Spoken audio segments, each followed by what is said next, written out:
Welcome back to Conversations with Consequences, now on EWTN Radio. I'm your host, Mary Fiorito.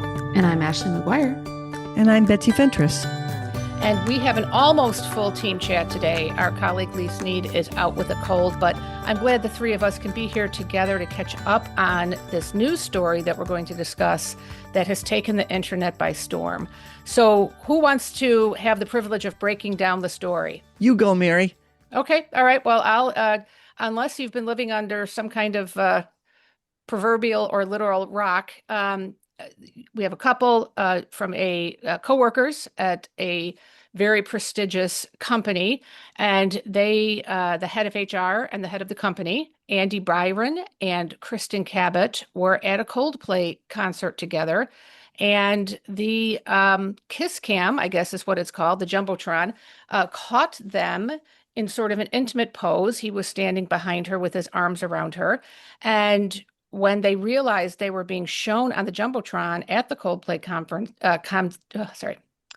the Coldplay, what is it called? Oh gosh, I'm sorry, you guys. Concert. The concert, sorry. Oh my gosh, the Coldplay concert.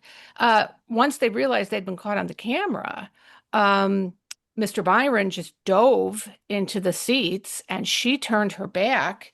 And then Chris Martin, who's the lead singer of Coldplay, he even broaches the possibilities, and he says into the microphone, either they're extremely shy or they're having an affair.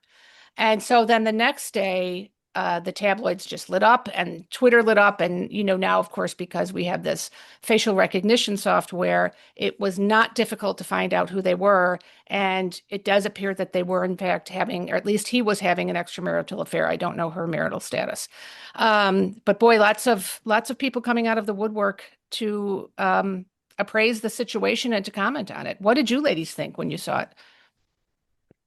Well, I will say that I'm a little bit surprised by how into it people are, because it's not exactly like our culture is hot on monogamy right now. I mean, divorce is rampant. I mean, I feel like people are, promiscuity is rampant.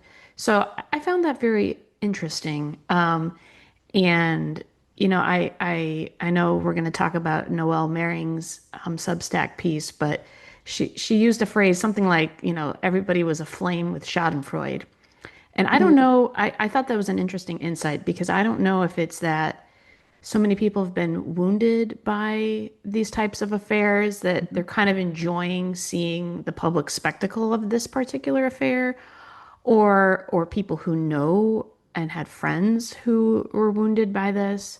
I mean, this kind of hits home because close friends of ours, this just happened, and it was a really tragic situation. But anyways, this is something that I think has affected or touched pretty much everybody. So I guess I was just really interested in my first reflection in the kind of consensus that what they were doing was bad. Almost encouraged, like, okay, at least we still agree that monogamy is a good thing, affairs bad thing. Yeah.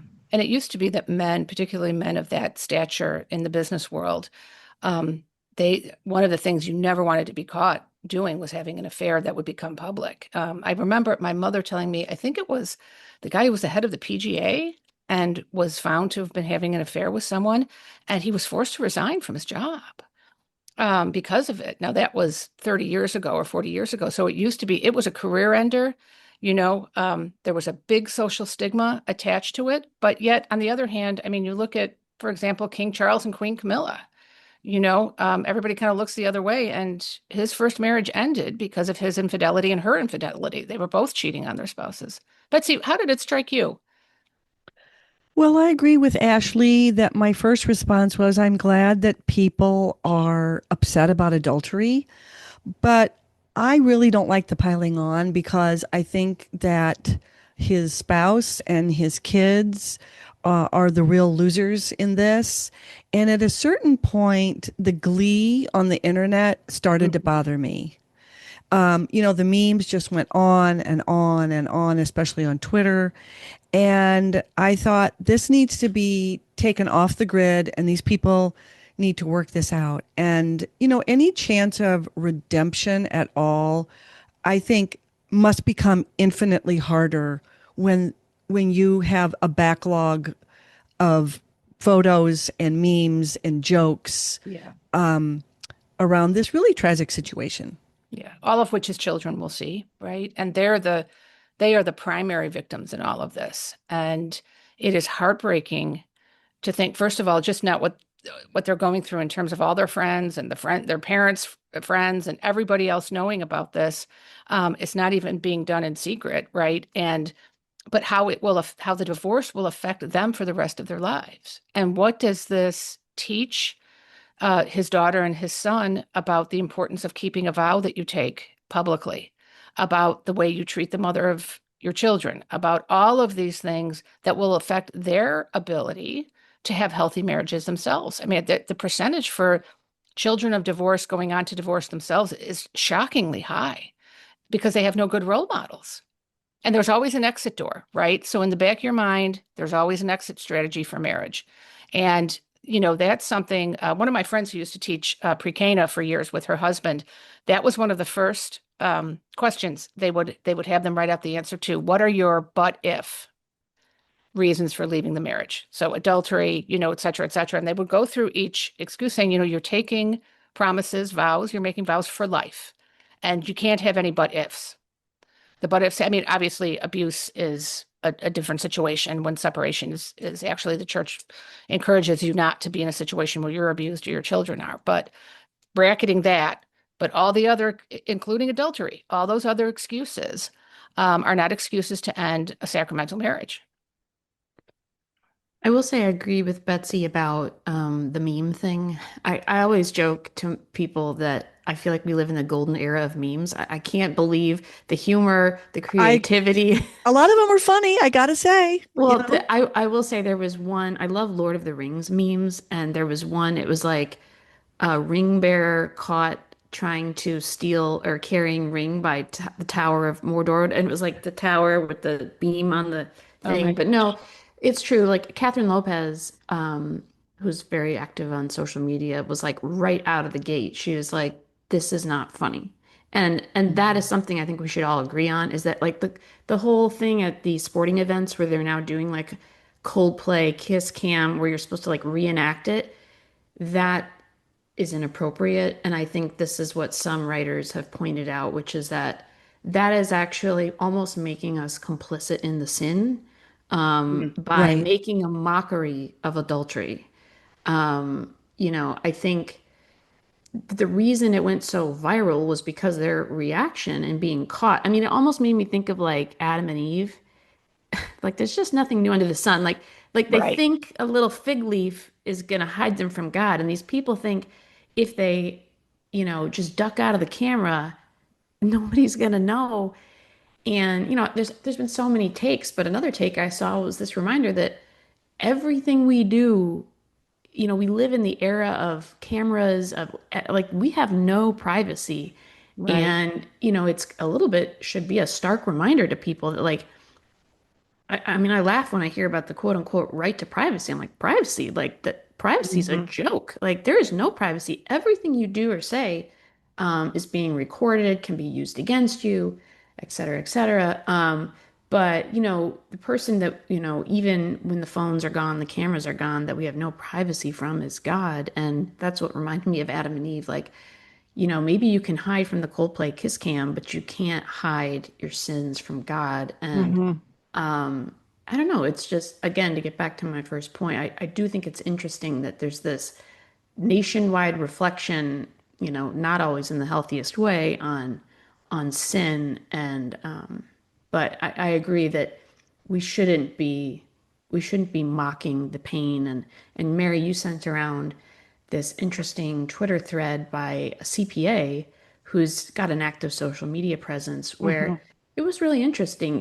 He was like, forget about the costs of divorce, which are crazy, but it's the human cost is the thing that we should be talking about. Right. And he just unloads all these statistics about like what you were just mentioning about the odds that children of divorce will go on to divorce, but there's so much data about the harms of divorce to children. I mean, really, it hurts everybody. And gosh, I wrote an article probably 15 years ago about the case against no fault divorce, but it's interesting. It's like maybe this will open, the Overton window a little bit and cause us to reflect on the way we just assume, I mean, that you just divorce, like, Right. and back to your point about no ifs or but ifs or whatever, it's, well, do we mean vows or not? And in Right. that article, I said it's easier to get out of a marriage than a cell phone contract. And,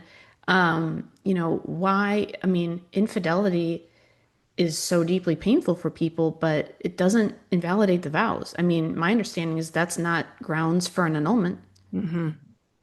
Mm-hmm. Well, I mean, I think back to what I said earlier, that's why, I mean, if this had happened in another era and a spouse found out about the cheating, it was a private matter. And I cannot imagine what it's like to have your mom or your dad plastered all over Instagram and Twitter and YouTube.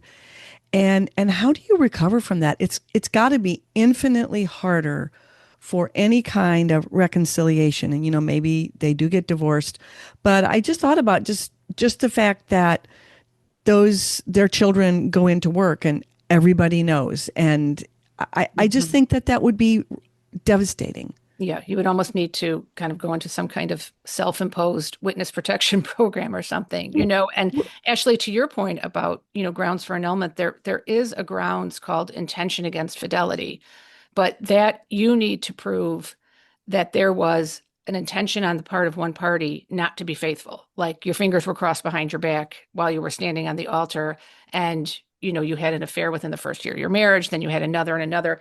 There are sometimes cases, and it's almost always men when they go into marriage thinking, I don't have to be faithful to her. This is who I'm going to be married to, but in my, I'm reserving myself mentally, and not intending to keep that piece of that. So it's kind of harder to prove. It is a grounds. It's not often used as far as I know, but it just does that. Again, to kind of go back to our original point of how it's shocking to me that so many people were shocked.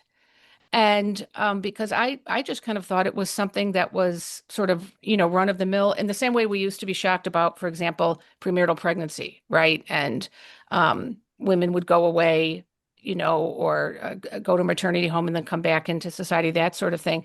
Um, and it wasn't glamorized in any way. And we didn't have the show Friends where, Jennifer Aniston gets pregnant and has a baby out of wedlock and nobody bats an eye about it. Um, the whole, like, I love Katie Faust's Substack, Them Before Us, where she says, the children really do come before the parents and their well-being and their mental health. And I loved that CPA's, I think his name, first name is Brennan Schlagbaum. Um, and he said, I think about his daughter. Right now, she is learning that love is conditional, that promises can be broken, that dad chose someone over mom.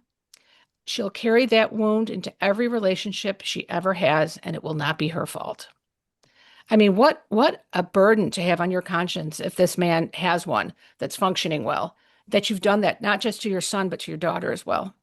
That your daughter will look for somebody who will treat her that way because she's been programmed by you to do so. It's funny that you mentioned Katie's. She has a great Substack. Yes. I'm working on a piece for our Substack, and it's called Ode to Weddings.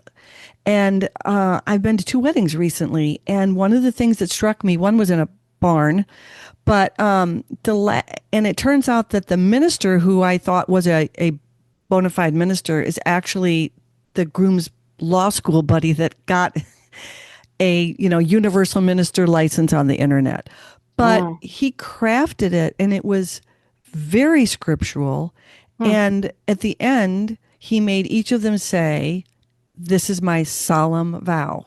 And I don't Mm. think Catholics say that. And I thought, I do like that. But Yeah. again, what does that even mean unless it's before God and you feel that you have a duty? before God to live up to your vows. Mm. Yeah, we were at a family wedding over the weekend. My niece married a young man from Ireland, and it was a real nail biter because after a year of attorneys on both sides of the Atlantic and lots of interviews, et cetera, with American immigration and the intervention of the UK's ambassador, he finally got his visa to come here to get married about 48 hours before the wedding. So my sister-in-law and her husband had one of those big cardboard cutouts of him made up. That was going to be the stand-in. If they had it out at the reception, you could get your picture taken with the cardboard cutout of him. But during the blessing for the couple, it struck me in such a deep way. It's been a while since I've been to a wedding where that formal blessing is used, where the priest says, "Help this man to understand that his wife is his equal, and that he owes her a respect that is due no other." I mean, it was really beautiful, but very serious. I mean, when you heard those words, and I could tell there were a couple of non-Catholics in the crowd, and I could see they were riveted and they were listening very carefully. And I wonder, that shouldn't just be sprung on you at your wedding. You should be shown that your very first pre-Cana and say, this is what you have to promise. This is what you're signing up for. And you need to understand that you know this in advance. Yeah, I remember Pope Francis during the World Meeting of Families in Philadelphia. I think this is when he made this comment, talked about the fact that priests get like 7 years of preparation for the priesthood. Um, and married couples get like one like weekend session, if that.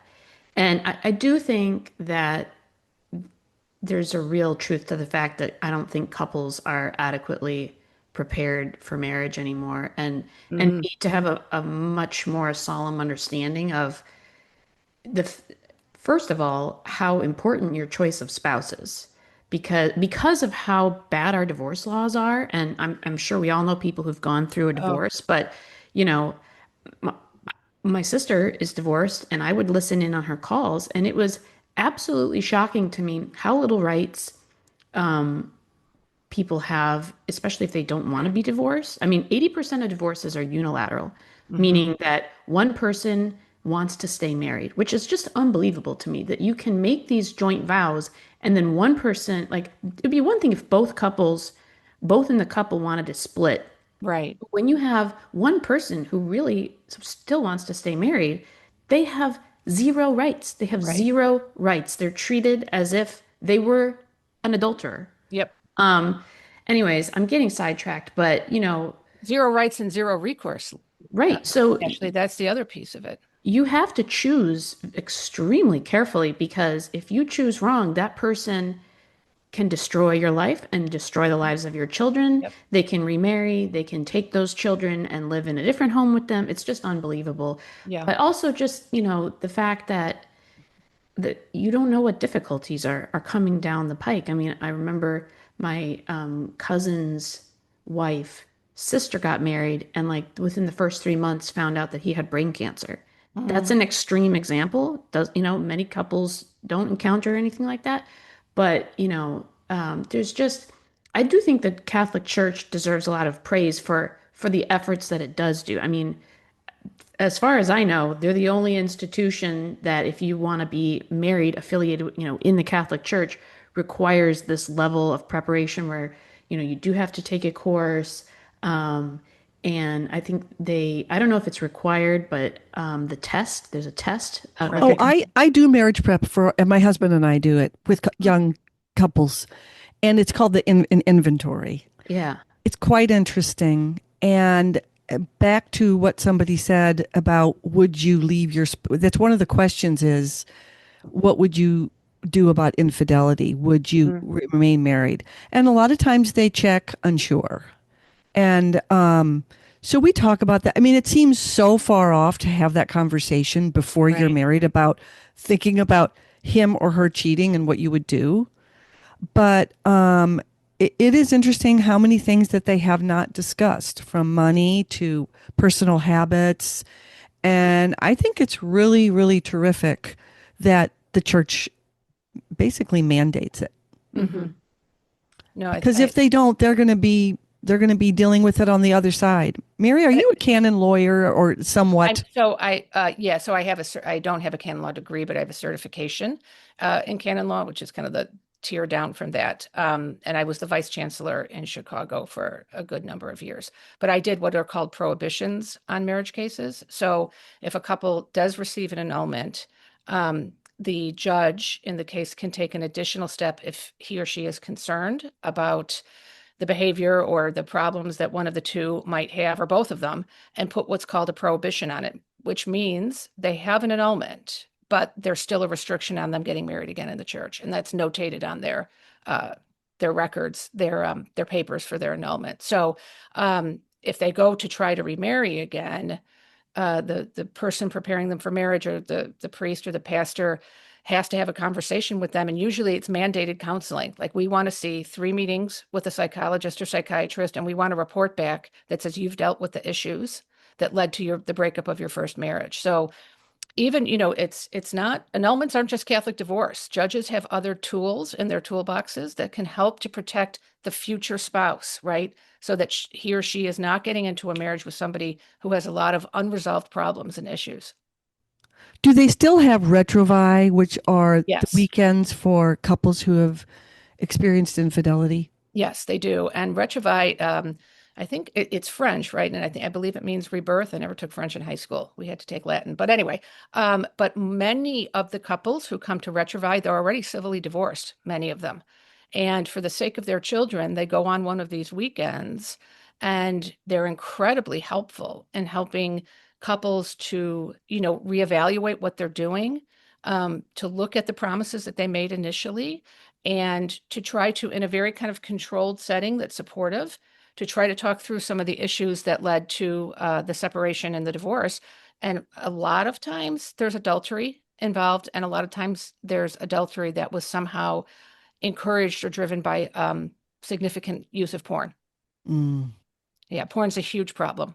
And I remember I was in downtown Chicago one time, and there's a parish in what's called Chicago's Loop, the busiest section, where I think they hear 40% of all the confessions in the archdiocese, because they have confessions from 7 to 7 every weekday. And so a lot of people go. And I was chatting with one of the priests outside the church, and he's like, "Well, I got to go back, go back in the box." He said, "2 more hours of porn and adultery. That's all I hear these days."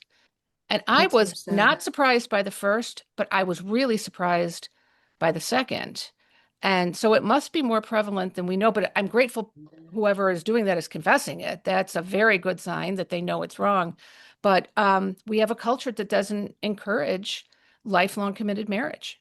No, and I mean, again, I do think it was interesting that the instinctual reaction of the couple that got caught was to hide. Like it Mm, does show that in our natures we understand sin, we understand right and wrong, that's written in, and even in our very distorted, bizarre culture, people understand. And I'm sure there was an element of not wanting to be caught, right. there's that too, and probably not wanting to lose your job. And my understanding is that the CEO did step down, and I'm sure that Yes, I that saw that, that on the that news this morning. she will too. But But to your point about Adam and Eve, they hid. mhm. They hid because they were ashamed. So maybe some of the Adam and Eve memes, while I'm sure attempting to be funny, but they're also quite on point, aren't they? When, we want to hide our sin when it's discovered, and we But know what we've done it, right? but what a gift that we have confession, that Yes.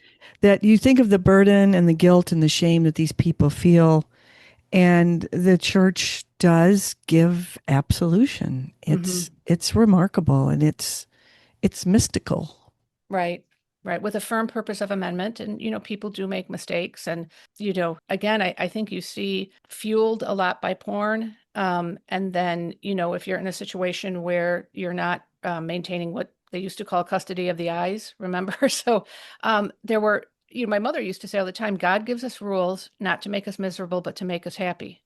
And if you follow those rules, then you have a much better chance of not falling into these kind of sinful and difficult situations, because you will have, used self-discipline to apply those rules to yourself. Noelle Maring's article on this is just so great, and she writes, Yeah. That instinct to hide kicked in immediately as the camera captured them because hiding is in the heartbeat of an affair, as it is with all sin. Perhaps it took a global pop star and a 10,000-foot view, quite literally, for reality to break through. This isn't love or healing or destiny. It's just the same old story of a tawdry affair. It's boring as sin. Okay, props for the kicker. But to our point that we can't hide from God, and that's what the Right. confessional is there for. I mean, we are encouraged that, this whole thing about Catholic guilt, it's so silly. It's like, no, the confessional is there to help you not blow up your life. Right. Because sin, it starts with one step in the wrong direction. And the more frequently you go to confession, the more likely the easier it is to get back on the right path. And so it's really a gift to us from God to help us be happy. Yeah. And I would recommend Graham Greene's The End of the Affair for anyone who wants to take sort of a literary look at the damage that adultery can do and from a spiritual perspective. It's a terrific book, Graham Greene's The End of the Affair. Well, I think that we've about covered all things Kiss Cam, and we're going to end with one bright star, which is another meme that went viral about a golfer whose son tumbled trying to get to him on the green, and how he said that the most important thing of his life was not the money he was making, but his family. Yeah, that was a very hopeful and very beautiful sign, wasn't it? And just these moments that really, it can only be God, right? You couldn't create that if you wanted to. Well, listeners, thank you for joining us today. You can find out more about us at thecatholicassociation.org, where you can follow our articles and our interviews and all the things we're trying to do to make this world a better place. This has been Betsy Fentress, Ashley McGuire, and Mary Fiorito. Thank you for joining us.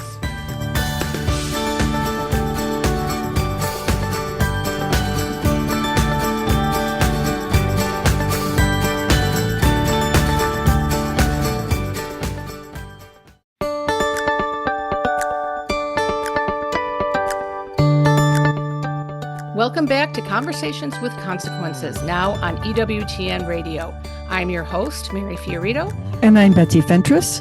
And so many of you have likely read a really wonderful first-person account last weekend of journalist Maddie Kearns in the pages of the Free Press about her journey to becoming a mother. And her story is colored by the amazing science of naprotechnology.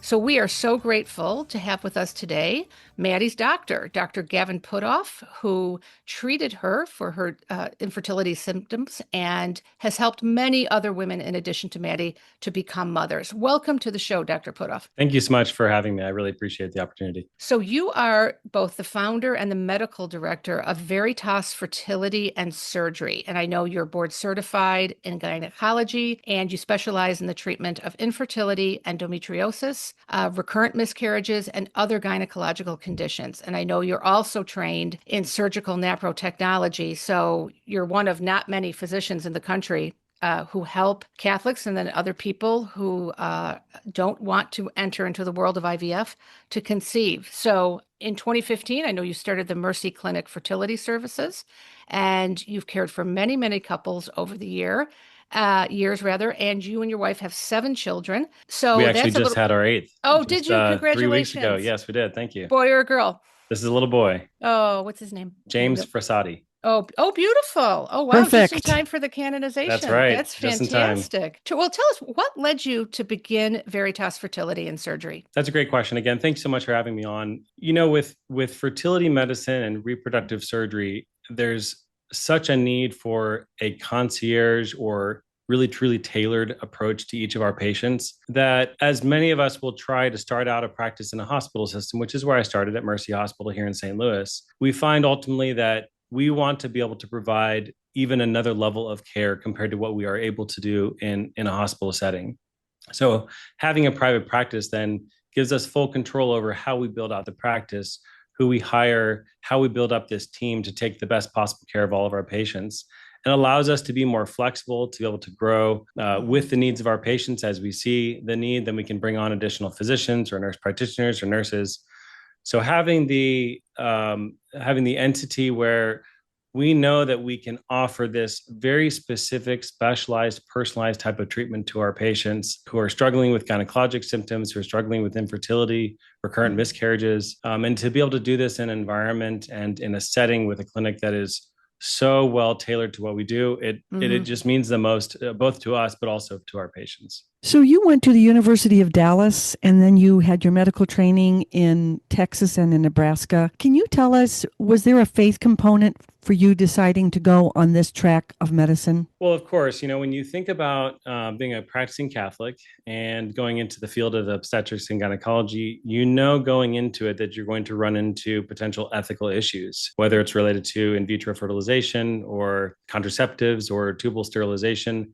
There's always going to be those hot topics that you're going to have to navigate during training. And of course, there's sometimes an unknown of how that's actually going to work when you're out in practice. So the fortunate thing for those of us who are coming through kind of with my generation or even those who are coming through now is that others have tread this path before us and have shown us that it is possible. But I think a lot of us who do this type of restorative reproductive medicine never want to be defined by what we say we won't do, but rather what we say that we can do and that other people oftentimes aren't offering, which is for me the main reason I pursued the fellowship in medical and surgical naprotechnology, because it allowed me to have this very comprehensive in-depth toolbox, both medically and surgically, to be able to help our patients. So, doctor, we've had Maddie Kearns on the show in the past, as it happens, and she's an incredibly gifted writer. And though she doesn't normally write about something so personal, so it was so moving to read her story, and it really has gone viral, which surprised me a little bit because it's about a non-IVF sort of Catholic approved method of helping people to achieve pregnancy. But it would probably be helpful for our audience who might not be familiar with some of the terms we've already used, naprotechnology. And, Sure. Can you explain just kind of the basic definitions of what it is your clinic specializes in? Absolutely, of course. And I think Maddie did an outstanding job. And obviously it was a beautifully written article, but also explaining that, okay, while naprotechnology was founded by Dr. Hilders in the 70s and 80s and created as this medical system, perhaps he was thinking of it primarily for Catholics to be an alternative to contraceptives, to be an alternative to IVF. It really, as Maddie said so well, is completely applicable to any and all couples who are striving to improve their overall gynecologic health or improve their fertility or be able to optimize their hormone levels. So all of that is not ideological or religious in a sense. It really is just good medicine and good surgical care for patients. I think that's an important thing for a lot of our patients to know is that, sure, those of us who practice this way may have come into the field with sort of some religious motivations, of course. It drives us to take on this extra training. But ultimately, when we're seeing the patient across the exam room from us or in the operating room, they're there because of the very high level of precision fertility care or gynecologic care that we provide, separate and apart from potentially any moral issues or religious issues for them as individual patients. So it's a joy, obviously, for us to be able to meet the patients where they're from and to be able to offer this alternative to the standard approaches. So on your website, you have a section devoted to endometriosis and the ways to treat that. And you have two different procedures, one that seems to be more prevalent, fulguration. Correct, yes. And one that's less prevalent, which is excision. So my question is, if excision, which you can explain is a better treatment, why is the other one used way more often, and then people come to you and you have to fix what they've done in that procedure just to be able to get them up to the point where they might be able to achieve a pregnancy? Sure. No, great question. I have patients ask me this exact question all the time. If I can just take a moment just to describe the two types of treatments, I think it'll help to better understand why more surgeons don't do excision. So the mainstay, so-called standard of care for the treatment of endometriosis surgically is to simply burn or ablate or cauterize the surface of the endometrial tissue implants in the pelvic tissues. I often will compare this to melting the tip of the iceberg. You quite literally have left endometriosis in the pelvic tissues as much as 60% of the time. So it's actually not a treatment. It's sort of a temporizing measure, perhaps. It might help to improve pain or even fertility for a brief time. But the rate of recurrence is so high that truly that should never be done. Ablation, fulguration, cauterization of endometriosis should never be performed because it is not the most effective way for treating endometriosis. And we know that excision is. With excision, we quite literally in the surgery are are cutting the roots of the disease out. We're completely eradicating the disease from the pelvis. And I can then confidently tell our patients, by the time you roll out of the operating room at the end of the surgery, any and all spots of endometriosis have been fully removed. So the benefits are obviously are huge, because now our patients don't have residual disease that potentially can grow back. The pain relief is better. And then cutting endometriosis out results in far less inflammation or tissue damage that can then lead to scar tissue, like you mentioned. So excision always and everywhere will be the preferred and optimal treatment for endometriosis, and has the best long-term outcomes for patients in terms of fertility, but also especially for the potential need for repeat surgery or having to mess with medications or anything else down the road. The reason I think that the majority of surgeons don't perform excision is when you're going through your OBGYN residency training program, it's a 4-year program, and there's a lot to learn. You have to learn how to deliver babies. You have to learn how to take care of patients in the operating room or in the office. And so quite simply, there's just not the time to get the specialized training. Mm-hmm. And obviously, as the doctors graduate residency, if they don't pursue a surgical fellowship in endometriosis excision, like many of us do, or several of us do, I should say, then they continue to do the type of treatment that they saw performed in residency, hoping that it'll get the patients that the type of pain relief that they're looking for. And unfortunately, it just doesn't. So it really comes down to a training issue. I guess you could also say, well, there's a little bit more complexity, or a lot more complexity to an excision surgery. So it does require more precision, more training to be able to competently remove endometriosis by excision. So unfortunately, doctor, there was a case from Alabama, where the state Supreme Court in Alabama ruled that a particular statute, wrongful death statute, could include unborn children, even if they lived in a frozen state in an IVF clinic, because the statute didn't specify that they had to be in utero in order to be considered unborn children. And that led to a terrible domino effect of laws being very hastily passed across the country to ensure that IVF will be available at all times in all places, and that IVF clinics will be completely indemnified for any malpractice that they commit. So what are the real dangers to IVF that were not really brought forward when that story broke last year? As a physician, why do you not do IVF yourself, other than the ethical and moral objections as a Catholic? What about the physical nature of doing IVF is dangerous and harmful to women? Yeah, it's a great question. And obviously, it's a very complex scenario. But IVF, just from a philosophical standpoint, is not a cure of any disease. Mm-hmm. Women are going to address infertility, sure, but the IVF specialist simply says, we have a workaround called IVF. We're going to hijack and basically take control of your hormone system, of your ovulation for the next several months, and put you through a very strenuous set of protocols to make your ovaries and body do what they were never really designed to do, which is hyperstimulate and develop 10, 15, 20 eggs to make multiple embryos. So just the process is so physically taxing and demanding, not to mention psychologically and financially burdensome for couples and patients who go through the IVF process. And then at the end of it, potentially they would have spent tens of thousands of dollars to complete several rounds of IVF with not even a single pregnancy to show for it.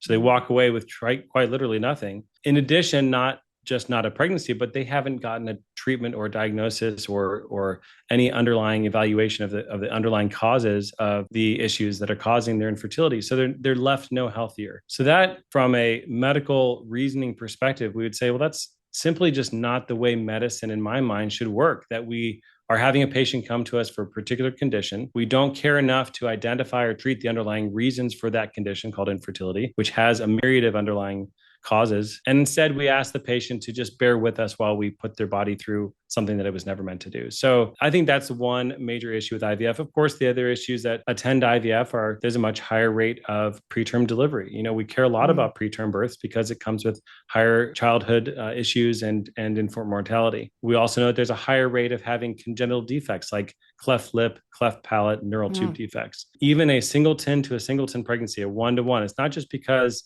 IVF oftentimes will result in a twin pregnancy, or sometimes even a triplet or quadruplet pregnancy. But even 1-to-1, those children born of IVF are not as healthy as those born from a natural conception. The women who are going through the IVF process are at risk for having what's called ovarian hyperstimulation syndrome, which can be a very severe and even life-threatening condition in cases. So it doesn't take long to start to walk down this path of understanding once we know what IVF really means for the person who's going through it. Yes, I know that the couples have the goal, the sight set on the pregnancy ultimately, but it not only potentially endangers the patient that are going through it because it's so intense, but also leaves you with a much lower success rate. Can we talk a little bit about tubal ligation and the reversal of that? How often do you do that, and how successful is it in most cases? So tubal ligation reversal is a very successful treatment. In most cases, for our patients who are under the age of 40, we see a 70 to 75% chance for pregnancy after tubal ligation reversal when we use the microsurgical technique that we do. And generally, our patients who are coming to us, they know that their options are either, well, of course, outside of adoption potentially, but their options are basically IVF or tubal reversal. Well, here's another dichotomy where IVF is a $15 to $20 or $30,000 process with maybe a 30 to 50% chance for pregnancy, or tubal ligation reversal is under $10,000 with not just a 70 to 75% chance of that first pregnancy, but they can go on to have 2, 3, or 4 pregnancies even after a single tubal ligation reversal. So we do tubal reversals, probably several tubal reversals every single month. We love to offer these patients this very life-affirming treatment. Obviously, we're giving them their fertility back by this procedure. So it's an outstanding procedure that we get to offer our patients. And, yes, it's surgery. It's slightly invasive in the sense that we're having to make incisions, but we are restoring their normal anatomy, which is so much of what we love to do with restorative reproductive surgery, is that we just want to fix the underlying issue. We want to fix the problem. So in the tubal ligation reversal standpoint, it's a relatively straightforward, if you know the tools and you know how to do it, relatively straightforward procedure to allow somebody to regain their fertility for the rest of their gynecologic or reproductive life. I think most people have heard the word endometriosis and have a sense of what it is. But what are some of the other conditions that might be causing infertility? Oh, that's a big can to open up right now. So there are quite literally dozens of issues that can cause infertility. When we think about the most common, the things like blocked fallopian tubes from some past pelvic infection or from a prior ectopic pregnancy or a surgery. We can have ovulation disorders where a woman doesn't ovulate at all, or perhaps she's ovulating in an incorrect way. The egg is not being completely released from the ovary, so it never has a chance to be fertilized. There can be issues with the uterine structure, whether it's large fibroids or polyps or scar tissue inside the uterus, that can also cause infertility. I take care of a lot of patients, for example, who have infertility, what's called secondary infertility after a C-section, simply because they have a cesarean scar niche or defect where the prior incision was made and the muscle didn't heal correctly. So that is actually probably the most common cause of secondary infertility after a C-section. And it's readily treatable with a restorative surgery. We just resect that part of the abnormal part of the uterine wall and reconstruct the uterus so that they can go on to achieve a healthy and carry a healthy full-term pregnancy. So, of course, that's just on our patient side. And then there's other nuanced issues like bacterial inflammation or chronic endometritis or issues with cervical mucus or sperm issues as well. So there's a lot there. And obviously, these are very long conversations and sometimes we get through a lot of different information about the patient's history. But of course, the workup also demands us to be very thorough when we start to go through and evaluate each of these different type of causes for infertility. So is the first procedure that you would, it's not a procedure, the first thing that you would have a new patient do if they weren't already actually kind of aware of their fertility through charting or through apps? How do you feel about some of these new technologies for people to track their fertility? Do you find them successful? I think by new technologies, you're meaning like the cycle tracking bracelets and the basal body temperature thermometers. For some patients, they can be very accurate. Unfortunately, you don't know if you're that one that it's going to work for or not. So you may be operating on less than complete information. The benefit of charting your cycle with, for example, the Creighton Model Fertility Care System, which is where naprotechnology was really based from, is that the woman from a day-to-day standpoint gets to see the objective biomarkers of her fertility. She gets to see the cervical mucus develop around the time of ovulation, and then the mucus dries up, and you can also identify bleeding abnormalities and different problems. So you get such a more three-dimensional view of what the menstrual and the fertility cycles look like for each individual patient from one cycle to the next, which helps us to better understand and identify subtle issues like inflammation or ovulatory issues or problems with cervical mucus. So while an ovulation predictor test or a basal body temperature test in and of itself is a data point. It helps to help the woman understand her cycle a little bit better. It truly is not the most accurate way to track their system. And it also doesn't really give us that same kind of foundational understanding of what's happening with their fertility every month. Well, Dr. Puthoff, it's been such a pleasure speaking with you. Can you Absolutely. tell us how our listeners can get in touch with you? Do you take patients from out of state? How can any woman come and see you? Give us a little bit of information about that. We do. So our website is veritasfertility.com. We're also on social media on Instagram, I believe, and as well as Facebook. So it's Veritas Fertility on Instagram, as well as my own account, Gavin Puthoff, MD, on Instagram. So that's a way that they can learn more about what we do, both on the website and also on the social media channels. The way to reach out, of course, you can always call our office and speak with Vicky up front. She takes care of all of our onboarding for our patients and gets them situated for the initial consult. We do see a lot of patients from outside of Missouri. We also see usually by a telehealth visit for the initial visit. We also see patients from across the world in different countries. So telemedicine has provided this opportunity for us to be able to see patients even if they're not in our locale. Of course, I can't do surgeries remotely, so our patients do at some point end up coming to St. Louis to be able to have the surgical correction or have a more in-depth diagnostic evaluation here at our office. But I think that allows us to be able to have a larger reach and be able to take care of more patients, which of course we love. We want to be able to help as many as we possibly can. Well, Dr. Puthoff, thank you again for joining us today. Again, to learn about Veritas Fertility, go to veritasfertility.com. And if you'd like to read Maddie Kern's moving piece, you can go to the Free Press at thefreepress.com. And to catch all of the great content by our TCA team, please visit thecatholicassociation.org. Thank you for joining us today. Welcome back to Conversations with Consequences, where I'm joined by our TCA chaplain, Monsignor Roger Landry, who is headed to Napa for an annual conference that he's going to tell us all about. The Napa Institute has been part of my summer schedule for the last 4 years. I've been asked to give a keynote on hope because this is the Jubilee of Hope. And we're going to be exploring there with about 800 Catholics, mainly from the United States, a few who travel from all over the world in order to be able to attend. We're going to be exploring how we're capable of living by hope today in a way that's credible and giving hope to others. And so I've got the keynote trying to explain what hope is, because a lot of people are confused about what hope is. We know what faith is, we know what charity is, but trying to define hope, not even Pope Francis defined it in his Bull of Indiction for this Jubilee. And Pope Benedict back in 2009 just kind of gave us a photographic negative of what hope is. He says, hopelessness means living without God in the world, and therefore you can almost imply that hopefulness is living with God in the world. So I'm going to explore that in my keynote. And then I'm hosting, I'm happy to say, a breakout session with 2 other great Catholic organizations in the country. One's the Papal Foundation, and the second is the Catholic Near East Welfare Association, or CNEWA. And together with the Pontifical Mission Societies, we're going to be talking about the hope Americans bring to the whole Catholic world through the generosity of Americans, making possible the growth of the church in areas where she's poor, she's persecuted, she's too young. And so that's what I'm going to be doing. But there are 12 keynotes out there in Napa. There are about 50 of these breakout sessions. And then the real fun stuff at Napa is seeing so many friends all in the same place at the same time. You've got great meals. You've got the best wine that America produces.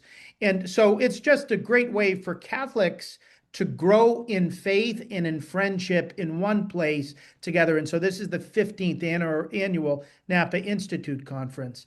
I think the larger theme, Betsy, with all of this is, how do we as adult Catholics grow our faith? There are many awesome opportunities that are out there in terms of conferences like this, or online materials through the Augustine Institute or Dynamic Catholic or Ascension Press or Word on Fire for sure with Bishop Barron. But it is super important for us to have a hunger to get to know our faith better so that we can share it more effectively. And that's one of the most inspiring things for me as a priest when I go to Napa, that you've got so many Catholics who come together, not just to have great meals and wine, not just to see friends, not just to enjoy some of the best weather in the country in the month of August, but to really get to know their faith better, ask the tough questions, learn it, so that they can be credible lay witnesses in the middle of the world. So between last year and this year, Monsignor, how does the atmosphere change with a new pope and kind of Pope Leo's focus on some of the issues that you're talking about, and being basically a missionary priest in Peru? Tell us about how you see maybe a different bent on any of this because of him. So all the speakers, myself included, have been asked to incorporate Pope Leo into the talks, whereas we were all encouraged when we were invited several months ago to use Pope Francis's inaugural letter for this Jubilee of Hope. So most of us are going to use both. But Pope Leo has brought an incredible enthusiasm to Catholics in general and American Catholics in particular, because he understands the world and the church from an American lens. And so as we start to look into the types of things that he's seeking to do to fill American Catholics with hope, it's pretty obvious. He's teaching with clarity. He's really working for authentic unity, not as a lowest common denominator, but as C.S. Lewis used to say, a highest common factor, not just trying to sort of eliminate anything that we could disagree about, but trying to bring us together on the most important things.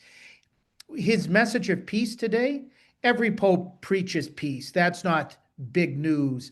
But the way that he's trying to bring about peace, I mean, he's using much clearer, and we could say less diplomatic language with regard to some of the conflicts that are going on in the world, with regard to Russia's unprovoked attack in Ukraine, with regard to Israel's bombing with a military tank holding the Catholic Church in Gaza. I mean, sorry, the apology of Netanyahu wasn't sufficient. No. I mean, how could a mistake like that happen? How could it be errant that almost hit the top of this church and took 3 lives and sent scores to the hospital? I mean, Pope Leo is speaking very clearly about those evils and about the goods that need to come.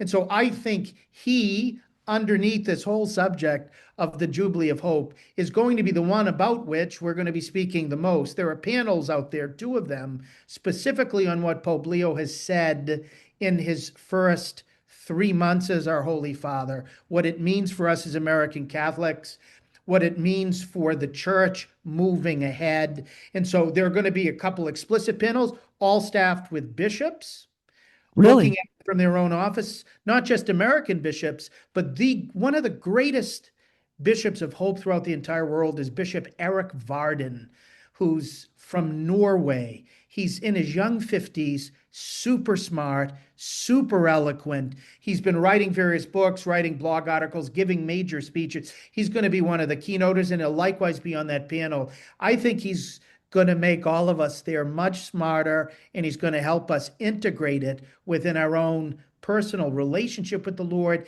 and a liturgical worship of God. Monsignor, will our listeners be able to see video of the conference posted online once the conference is over? So the way the Napa Institute works is, at first, they want people to come to the conference. And so they're not going to put it up live. It's not going to be a live stream. For those who can't come to the conference but somehow want to participate, there is an option by which, I forget exactly how much it costs, but you can watch those live streamed.